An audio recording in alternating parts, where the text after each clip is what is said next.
Chris Aquino ipinagkatiwala, sina Josh Bimbi sa pangangalaga ni Boy Abunda.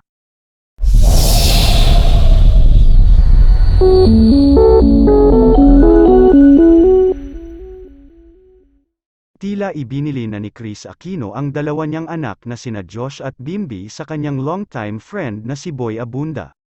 Sa isang exclusive interview sa programang Fast Talk, inalala ni Chris ang pangako noon ni Tito Boy sakaling may mangyari sa kanya dahil sa kanyang kalusugan.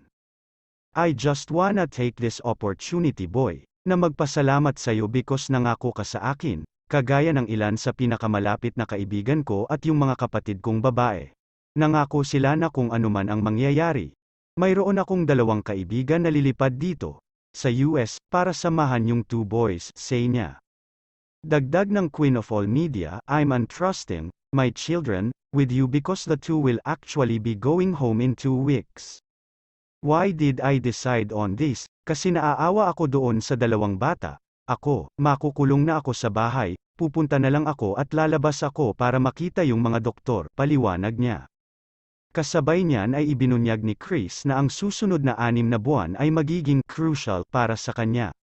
Ito raw kasi yung mga panahon na susubukan niya ang tinatawag na biological medicine upang ma-improve ang kanyang heart condition.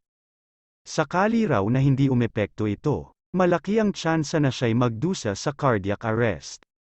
Pero sa kabila nito, nangako siya na lalaban siya para manatiling buhay. "I've always been very upfront and honest. Hinarap ko na to, especially na birthday ko, pahiram na lang to ng Diyos, binigyan na ako ng bonus, whatever days are left, it's a blessing, but I really want to stay alive," giit ni Chris. Patuloy niya, "Ito ang pangako ko. Hindi ko kayo bibiguin, wala sa pananaw ko sa buhay na pwedeng sumuko, kailangang lumaban."